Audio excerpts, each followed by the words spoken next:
purpose niyan. Okay, yan lang po ang ating topic. Okay lang po kahit konti lang tayo.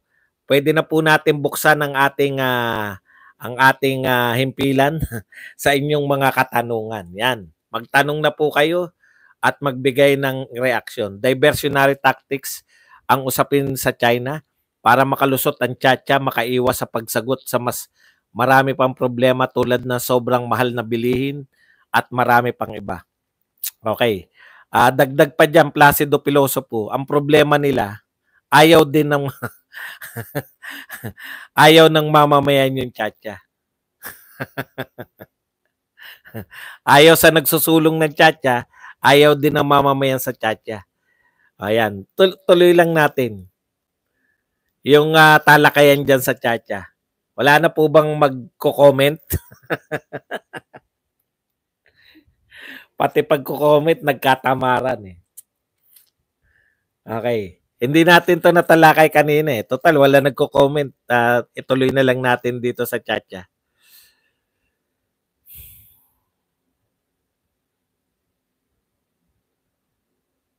Sabi rito, ito, yung tatlo pong three main authors of resolution of both houses, si Suarez, si Gonzales, tsaka si Dalipi, itutuloy daw po nila yung Chacha kahit overwhelming ayaw na ng mga tao. Ganyan po yung ating kongreso ngayon eh.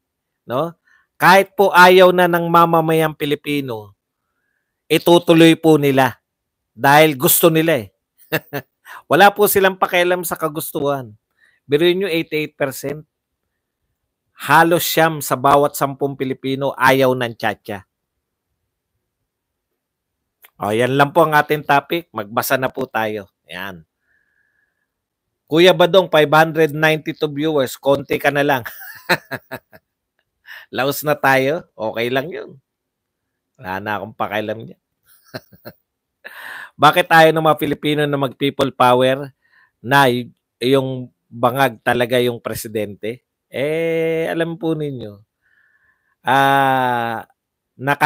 Alam nyo kung bakit ayaw na mag-people power ng mga Pilipino? Nadala na sila sa dalawang people power. Mas lalong lumubog yung Pilipinas eh. Kaya talagang no, constantly na i-remind natin sila na mayroon pa tayong pag-asa. Nariyan pa yung mga Duterte. So, sinong mga nagsisinungaling sa kampo ni Duterte? Mismong China kasi nagsalita na hindi tumapad. Kung naniniwala ka sa China, RJ Apostol, anong magagawa namin? Tayo, Pilipino tayo. Kung sinasabi nyo na paniwalaan yung China, bakit ka pa nakikipaglaban? Sabi ng China, kanila lahat yan eh. Di ba? Ang linaw naman po eh. Hindi, nilalabo mo lang sa utak mo eh. China yung gusto mong paniwalaan. Ano magagawa namin? Kung China ang gusto mong paniwalaan, pro-China ka pala. Kami anti-China kasi kami. Pro-Pilipinas kami. Ayaw namin sa binobomba kami ng mga kung sinong bansa. Kung ikaw pro-China ka pala, talagang sasabihin mo na tama yung China. Bigay mo na rin yung mga teritoryo natin kasi sabi ng China, kanila daw yan eh.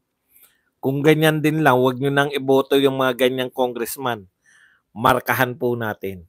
Thank you very much kay Gregory sa kanyang pakape.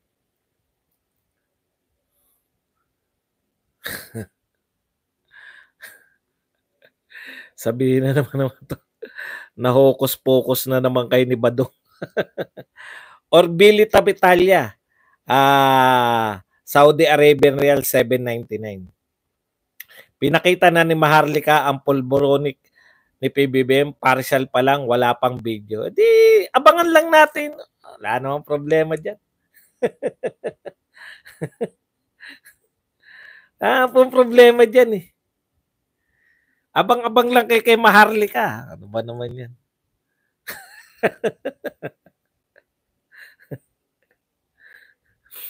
Sir Bads, wala ng people power. Karamihan sa tao ngayon may trabaho at busy na. Correct. Di ba? Salamat, Boss Orbili. Orbili Dapitalia, thank you very much. Yan. Kuya Badong, palapit na mo ulo ni Roque, painom mo ng kape. Maraming salamat sa 603 na pinagtsatsagaan tayong panoorin. Maglabi sa kanilang congressman para hindi tuloy yung tsatsa. Ay, okay na yan, Jesse. Alam nyo kung ano mangyayari dyan? Talo po yan. Kasi po, yung proseso po ganito, no? Ngayon po, ipapasa nila yung batas na magtsatsa sila. Tapos, magbabago sila ng konstitusyon. Hindi po pwede na nagtsatsa kayo na hindi kasama ang tao na kayo-kayo lang. No? Isasalang po yan sa referendum. Isasalang po yan sa boboto po tayo kung gusto natin yes or no. Eh malamang talo yan. Kaya nag-aaksaya po tayo ng pera eh. Karamihan sa mga bugok na Pilipino nakikipag-away sa mga dayuhang gusto nilang kumampi sa Pilipinas. Pero din lang naisip na may sarili tayong kasarinlan na dapat ipaglaban. Dapat pro-Philippines tayo. Correct. Eh kung sabihin din ni PRRD na hindi rin tumupad ang China sa pangako nila. Wala pong kasunduan si PRRD at China. Yung po ang sinabi ni PRRD. Naniniwala po kami ron. Hindi po niya pinamigay yung ayungin. Naniniwala po kasi kayo sa mga tambilawan eh. Mga tambaluslos na dilawan. Mga tambilawan po pinaniniwalaan nyo. Kami po, naniniwala po kami kay PRRD. Eh katunayan po, sino po mas tama? O di itest po natin. Kung sinasabi ninyo na pinamigay niya yung ayungin, bakit nariyan pa yung BRP Sierra Madre? Eh di dapat tinanggal na yan. Ano yan? Pinamigay niya pero ipapamigay ko yan pagkatapos na ng panahon ko. Pwede ba yun? Ang dali nyo kasing magpauto dyan sa mga naninira sa mga Duterte. Ang totoo, ganito. Nakipagkaibigan tayo sa China. For the last 6 years, wala tayong problemang ganyan. Kaibigan natin eh. Ngayon, ayaw na natin silang kaibigan. May problema tayo. Sino dapat lumutas? Yung kasalukuyang Pangulo. Kasi siya po ang soul. Siya lang pong kaisa-isa na mayroong kapangyarihan ng arkitekto ng ating foreign relations. Presidente po ng Pilipinas. Okay. Kung ganyan na napaso si Roque, viable candidate ba at magre-recommend, may-recommend mo? Alam po ninyo, si Roque, hindi ko po nirekomenda yan. Nirekomenda ba natin? Nirekomenda yata natin. Hindi po ako magre-rekomenda ng kandidato. Hindi naman po ako hindi naman po ako si Sara Duterte at si Pangulong Duterte. Malinaw po to. Follower po kami ng mga Duterte. Kulto ako ni Digong. Kulto kami ni Digong. Ngayon, kung sasabihin yung pangungunahan namin, yung pinapalo namin, hindi po totoo yan. Naghihintay kami. Akala nyo po ba yung pagboto namin, pagsuporta ko kay Marcos, sinabi po ni Pangulong Duterte yan, ang tagal namin walang ulo eh. Naghihintay kami kay PRRD. Eh nung sinabi na ni PRRD, kanya-kanya na kayo. Wala akong endorse. Doon lang po kami nagkanya-kanya. Yung iba, marami na Duterte supporters, marami sinuportahan si Isko. Aminado naman tayo doon. May nagsumuporta kay Sara Duterte, kami yun, na hanggang ngayon sumusuporta kay Sara Duterte.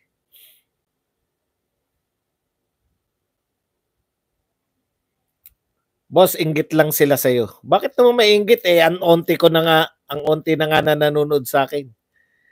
Bakit ba natin patagalin pa? Bakit baka naging narcotic country na tayo, malala na talagang bayan natin? Kuya Badong, laban lang.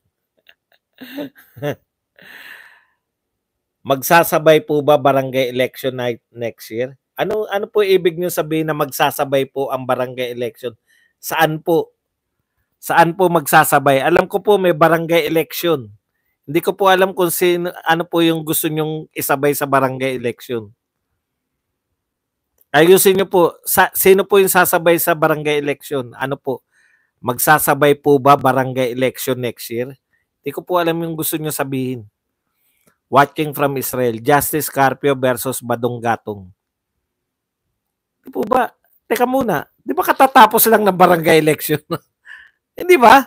Bumoto pala ako ng barangay election ah. Nalito tuloy ako sa iyo ah. Katatapos lang po ng barangay election sa pagkakaalam ko. Asensya na. Watching from Israel, Justice Carpio versus Badong Gatong.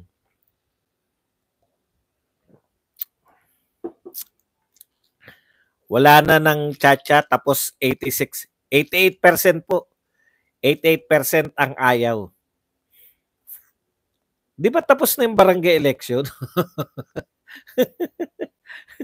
Katatapos lang po alam ko eh. Bumoto pa nga ako eh. Bigla nyo ako niloko.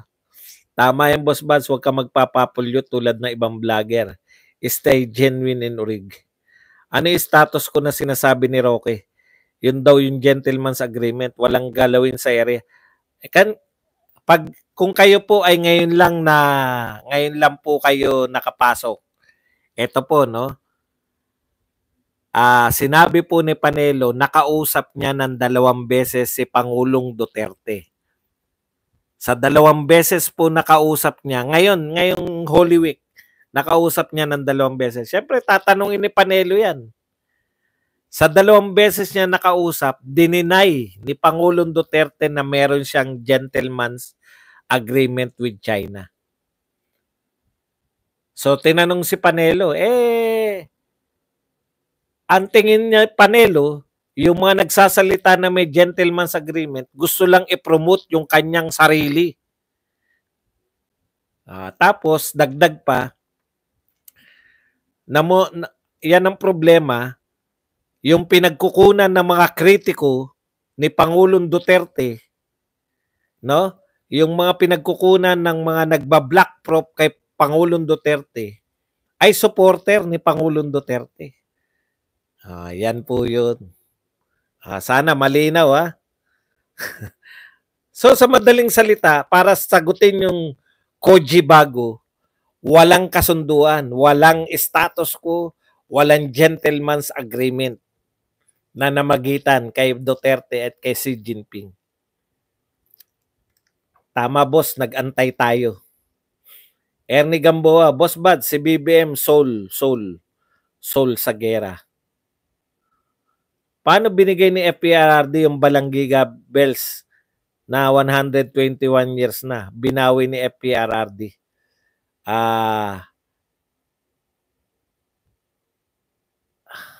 Hindi ko makuha.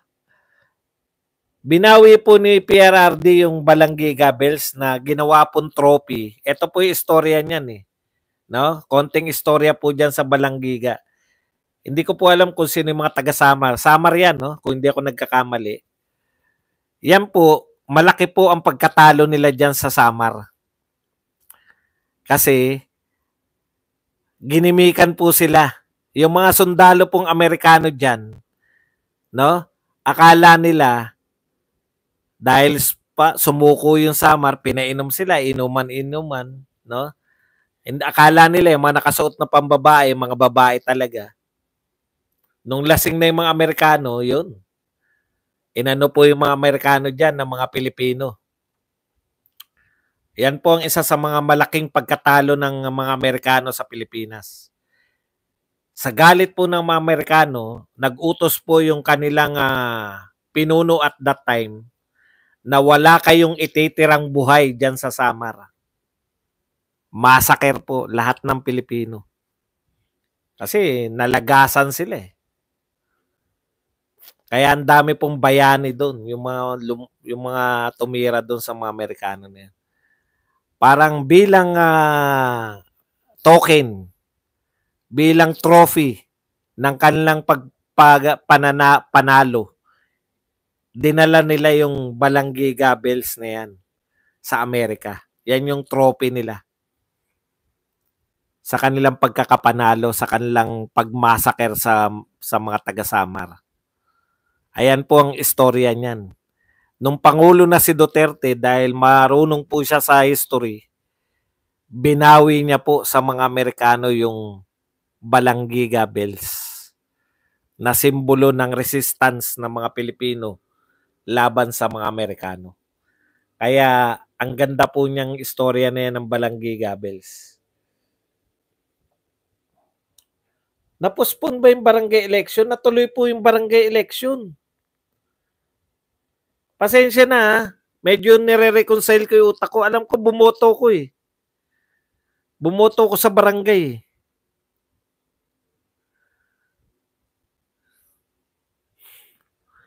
Like lang po, good PM. Parang walang BBM vloggers ngayon matapos ilabas ni Maharlika ang PIDEA evidence. 2 years lang boss yung term nila ngayon sa barangay, sabi sa desisyon ng Supreme Court. O di meron nga, di ba? 2 years. Kailan ba nagkaroon ng election? So, sa 2 years. Okay.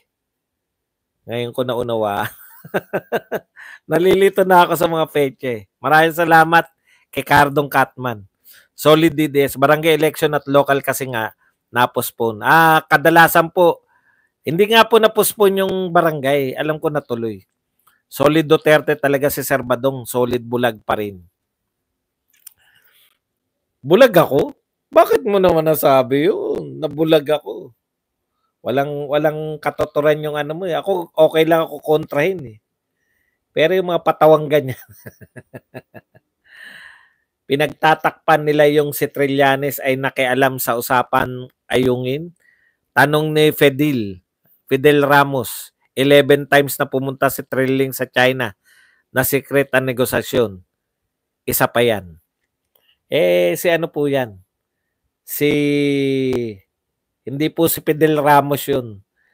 Si Senate President Enrile. Kuya Badong, 656, konti na, 1K. Tapos na po barangay election. Gusto nila sabihin, boss, tuso si Duterte. Kasi di siya pumunta sa USA, kapalit ata ng Balanggiga Bells. May ganun bang kasundo? Sir, ba si President Ramos nag-try din bawiin ng Balanggiga, pero wala nangyari. Ayun, kita niyo naman. Pasok mga laruan. Jesse P, lasing yan, boss. Thank you, Mayet. Tapos na election, barangay captain. Manong Johnny, nag-walk out si Trilling. Opo, si Manong Johnny Enrile po yun, Senate President. Nag-enjoy pa naman ako. Sabi ko, marami manonood. Maganda topic. Wala nanood. Pero nag-enjoy ako. Kasi gusto ko to eh. Gusto kong yung vindication kay Duterte. Ilang araw na tayong binabanata ng mga yan dahil dito kay Roque na gentleman's agreement. Alam niyo si Roque? Supporter po yan ni Pangulong Duterte, no doubt. No? Hindi po ako nagdududa. Kaya lang, tama si Panelo eh. May mga bagay kayong hindi nyo na dapat sinasabi. Yung akala ni Roque, nakakatulong siya sa pagpapaliwanag. Di ba sinabi ko na yan, binibigyan mo lang ng bala yung mga kalaban.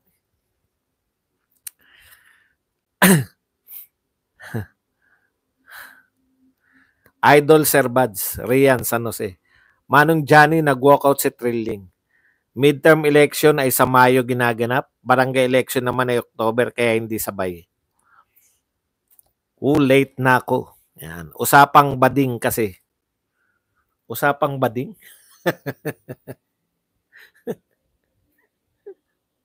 Hindi ko naunawa. Marami ko hindi naunawaan sa mga comment. Wag po yung tumatakbo sa utak nyo. Hi Boss Buds, long time viewer mo kami. Solid DDS from Brunei. Maraming salamat Ma'am Imelda. Roque 2, fake news. Okay din yan para may content. Vlogger. Alam mo, Bernard, hindi po to content lang ng vlogger. Pinagtatanggol po namin si Duterte. Kumalat na ang arrest warrant ni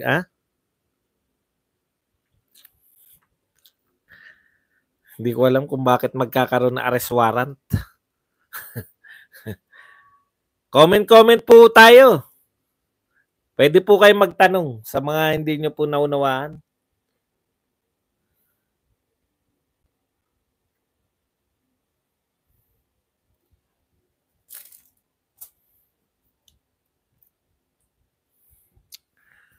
Wala talagang matinong argumento mga trolls dito, Boss Buds. Buti pa rin sa FB, di ba? Magagaling pa mga argumento nila.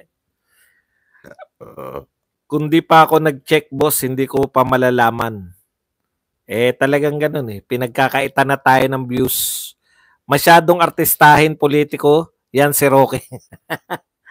Kuya Badong, matamlay opisina mo ngayon.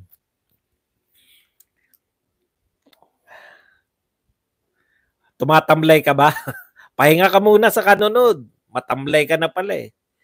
Thank you sa pakape. Mayet. Uy, may nagpakape ba? Si Mayet? Teka muna. Tignan natin. Hindi natin napagtunan. Thank you very much, Mayet, sa $9.99 na pangkape. Hindi natin nabati si Mayet. Thank you very much, Ma'am Mayet. Nalulungkot ka na yata, Neneng. Eh. Pahinga ka muna. May nagpakape. Nasa kalsada pa mga viewers mo, Boss Buds. Pauwi pa lang ng Maynila. Sobrang traffic. Grabe, no? Grabe talaga. Tapos sa nagpa-traffic pa, ito talaga kawalan po to ng ano eh, no? Kawalan ng, wala na pong pakialam lahat eh. Nagbiyahe po kami. Biyernes Santo, walang ka-traffic sa EDSA, no? Hindi lang ako nakarating doon sa may mga sinasabing hukay. Kasi Makati, diretso ng Pasay, ma-traffic din po doon eh. Yung pong pa ganun kasi kami, papunta kami ng Dolomite eh. Ang pinagtataka ko lang, no? Walang nag-check sa inyo, alam po ninyo na uuwi lahat sa Maynila. Hinayaan nyo yung Globe na maghukay. Tapos hindi tinapos. Wala lang dito, sanay na tayo, walang pakialamanan na yung gobyerno natin. Wala po nakaisip sa inyo na i-check yung EDSA kung natabunan ba o ng mga taga-Globe yung hinukay nila. Walang takot yung mga taga-Globe. Humukay. Pasalubong, alam po ninyo, yung dami lang po ng sasakyan na manggagaling sa iba't ibang probinsya. Sapat na para matraffic po ang buong Kamaynilaan. Pinayagan ninyo maghukay yung Globe. Tapos hindi, butas pa rin hanggang ngayon. Hindi nyo po chinek. Yun lang. Grabe talaga, no? Napakasimple. Alam nyo po, sa totoo lang, ang mga problema po ng Pilipinas ngayon, kumpara nung panahon ni Pangulong Duterte, ang simple lang eh. Daga lang, surot lang. Ayan, hinukay ng Globe. Dahil siguro, sinabi sa inyo na huhukay kami, tatabunan rin namin bago pumasok yung mga taga Maynila. Semana Santa. 'Di ba? Huwebes, Biyernes, Sabado, Linggo. Siyempre, payag naman. Hindi nyo man lang chinik nung Linggo.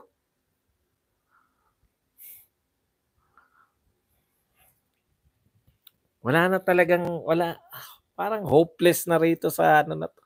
Ang liliit lang po na problema. Isisin yun pa rin sa Duterte.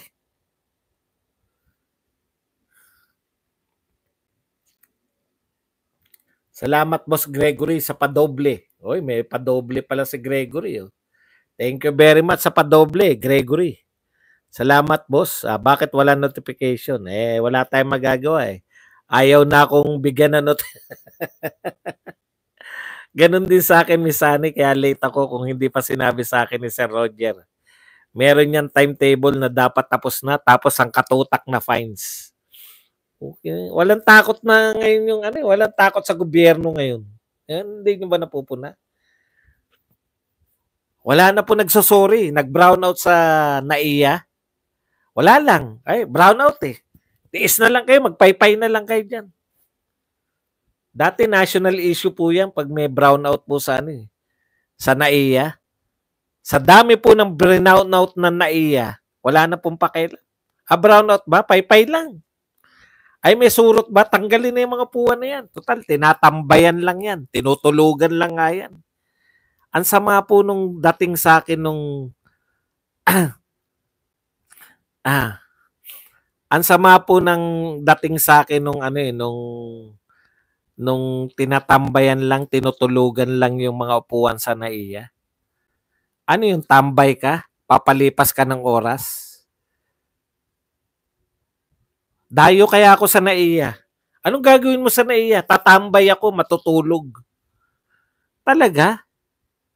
Bago ka makapasok sa NAIA, sa mga nakaisip po ng katwiran na yan, natanggalin yung upuan dyan dahil tinatambayan lang at tinutulugan. Wala pong taong tambay na dadayo sa NAIA para tumambay. Una, hahanapan ka ng kung ano no bago ka makapasok. Meron po ba nakapasok doon na walang mga papeles? Ganito ba yan? Oh, sir, saan ka punta? Ay, ano po, yung ticket nyo po, ticket. Passport, ticket, passport, ID.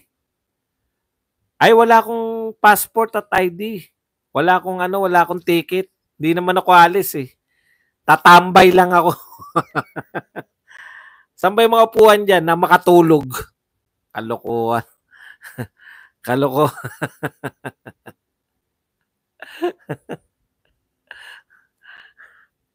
Hindi. Ang gawin nyo po yung mga bagong pasok, simulan nyo po sa simula.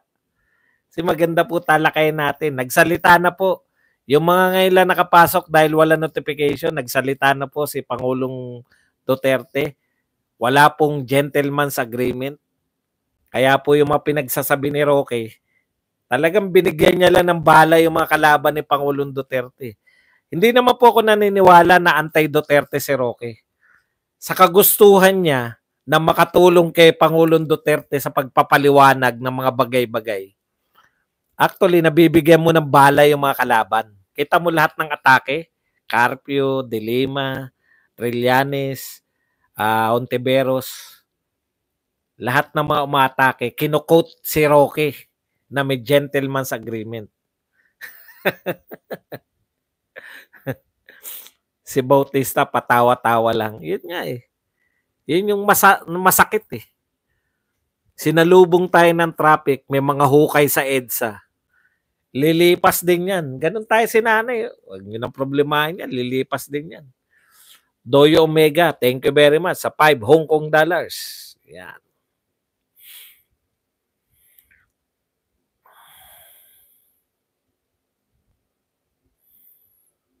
Hello po, Miss Honey. Orbili da Petalia. Mga problema ng Pilipinas, para gutom lang, lilipas din. Salamat, Doy Omega. Ano? Nailayan. Ano yan, mali lang? Nagpapalamig lang ako. Naiyay. So, dahil sa naiya, puta, magta-taxi ka dun, di no? Si Eunice, dinig nyo ba? Si Eunice yung pinapakinggan siguro yung pinaparinig natin si Roque. Sinong tambay na tanga sa naiya? Matulog magpakagat ng surot. Kinatwiranan, kaya daw tatanggalin na lang nila. Kaya siguro palagi nilang bina-brownout kasi tinatambayan ng OFW.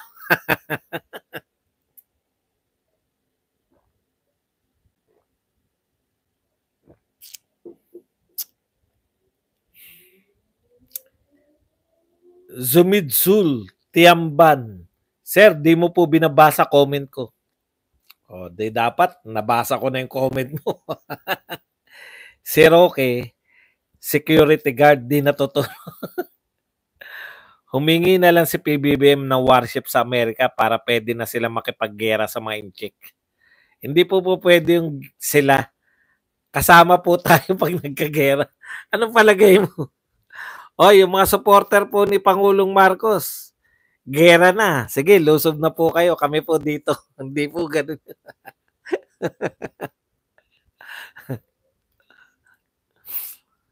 Hindi po bumabaliktad si Roque. Actually, ako tingin ko si Roque, gusto niya makatulong sa pagpapaliwanag eh. Dahil sa kadaldalan niya, ano sabi ni Panelo? Ang mahirap, ang pinagkukunan ng impormasyon ng mga kritiko ni Pangulong Duterte, yung mga kakampi niya, na dapat hindi naman dapat nagsasalita. Yun po yun eh. Absent ata si Patabilyo. Ay, wala. Si Patabilyo, sana yun. Sa Facebook lang yun. Tinamad ako magbukas ng Facebook eh. Wala rin. Reaction kay Maharlika. Ano po ba i-react ko? Bakit po ba? Ano ba meron? Hindi po ako nanonood kay Maharlika. Pasensya na po kayo ha. Hindi po ako nanonood ng ibang vlogger. Ang pinapanood ko lang po yung mga babanatan kong vlogger. Actually, hindi ko na sila pinanonood eh. Tinitignan ko lang pamagat eh. Nag-grab pa yun galing Cavite, tatambay lang sa nai. Bakit magkasalungat na ang mga sinasabi ni Salt Pamelo at Hali Loke? Hindi naman po magkasalungat. Inventor kasi.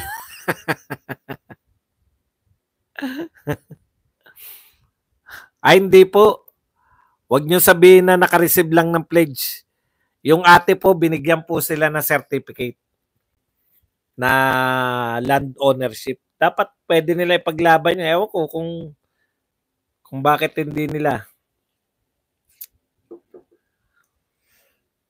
Binigay po sa kanila ni Pangulong Duterte Certificate of Land Ownership. So pag-aari ng gobyerno siguro yun. Kung bakit binawi ng DAR, hindi ko po alam.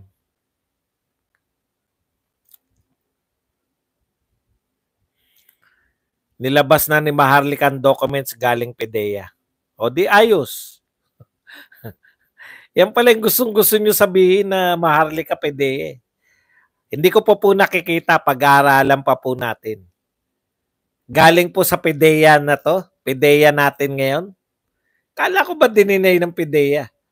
Ano ba PDEA? Mamaya malalaman natin yan. Naglabas si Maharlika ng documents galing PDEA na i-post pa nga yata sa X. Salita kasi ng salita si Roque, ayun, nakuryente tuloy. Alam niyo po, ganito, no? Bago ko po i-discuss dito, sabi ko nga, aralin ko yan. Lalo na yung mga dokumento yan. Alam niyo naman, may pinangangalagaan ako na reputasyon. Kahit po gaano kaliit yung reputasyon na yan, pinangangalagaan ko po yan. Di naman po palang ang China, takot po sila sa gera. Naglabas yan. Salita kasi yan. Ba't nandyan si Sal, taga-Supalpal? Buti nandyan si Sal, taga-Supalpal. Tsaka direkta yung contact ni Sal eh. Kuya Badong, basta mga Sal magaling. Sal Panelo, Salvador, Eralites. Nagkita kami niya ni sa Baguio ni Sal Panelo. May ka-meeting yata siya, tapos hindi siya sinipot.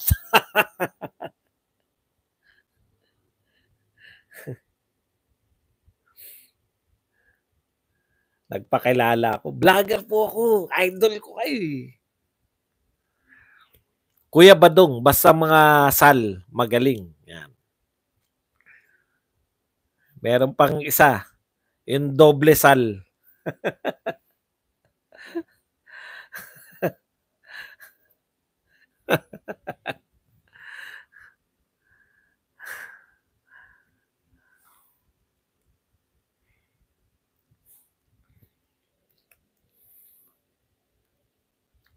Comment po tayo. Wag po tayong ano. Wag po tayong mahiya mag-comment. Tsaka sinabi ko nga sa inyo, di ba, agahan ko ngayon dahil lagi tayong late. Mas malala pala pag maaga. Tanong, ano na balita sa Chacha? Tutuloy daw nila. Itutuloy po ng mga tatlong congressman na pangunahing ano yan, yung si Suarez, si Dalipi ba? Dalipi, tsaka si Gonzales. Kuya Badong, sinong bugokis tatambay sa NAIA, maglalakad ka papunta si Raul? Kasi wala, pwede ka pumunta ron na nakataksi para tumambay o kaya maglakad ka. Nasa Maharlika Network ang ebidensya, Sir Buds, nung kapanahunan ni Panot, March 2012 pa po ang record. PIDEA na nilabas ni Maharlika. Boss, boboto ba natin si Philip Salvador? Ulitin ko po ha. Naghihintay po tayo ng mga kandidato mula po kay Pangulong Duterte at kay VP Sara Duterte. Kulang ang viewers, karamihan kasi hindi nakatanggap ng notification. Tatlong tutang itlog, Dalipi. Boss, pang konas ba o kongkon, tandaan pa ba, dadaan pa ba sa lahat po ng pagbabago?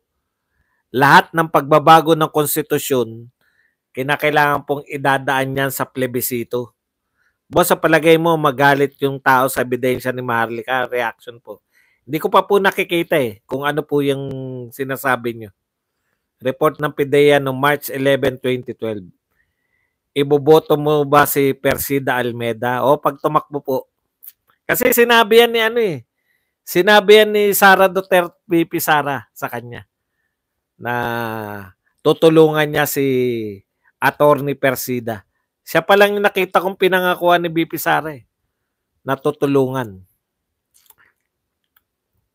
Itutuloy nila kahit ayaw ng tao. Tuloy din ang pagkainidoro ng mga congressman na yan.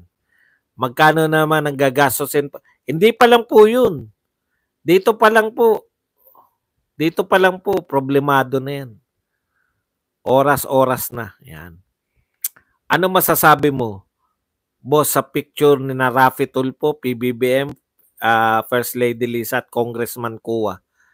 Hindi ko pa po nakikita yan. Pero kung gusto nilang palabasin na si Raffy Tulfo na ang kanilang kandidato, kawawa naman si Martin. Kawawa naman ang Kamag-anak Incorporated. Oras-oras na. Hindi pa. May 2 minuto pa. Boss, kahit konti ngayon, mas marami ang team replay sa vlog mo. Okay lang po yun. Yan, kaya normal na po sa akin yan. Alam nyo, sir, yung ibang cabinet member ni PBBM, mga tamad lang siguro. Tanging si Sara lang yata matalino at napakasipag. Paano magluto sila kay? Ang ganda ng pangalan, paano magluto. Ako, kumain kasi ako ng burger kanina habang ako ay nag-boxing vlog. Okay naman ang ano. Gusto talaga ng mga taga-boxing na wala ako rito sa kwarto. Gusto nila nasa labas ako Maganda ang paglabas ko, nakalanghap tayo, tsaka pinagpawisan ako. Tagal ko na hindi pinagpapawisan Yung lakad, pinagpawisan ako sa lakad. Ilaglag na nila si Tamba, kawawang Tamba. Binitawan na si Martin kasi laging kulelat sa Sarmi. Baka naman gagawing vice president. Buti unti-unti nang unmask si Tulfo, nyemas sayang boto ko. DOTR, DNR Secretary, wala pang ginagawa, nakakainis na. Pangisi-ngisi. Mga kapatid, maraming salamat po sa inyong lahat. Dito na po nagtatapos ang ating panggabing edisyon ng Badong Aratilis. Maraming salamat. Kita-kita ulit tayo bukas. Bayaan nyo po. Agahan ko. Nakatulog ako ng mahaba kasi kahapon. Ngayon, maaga ako matutulog para maaga sa rin po tayong magising bukas. Para makapaglakad at kayo po ay mga around 12 makapagsimula na tayo. Maraming salamat po, Badong Aratlis. Paalam, bye-bye. Thank you very much. Bye.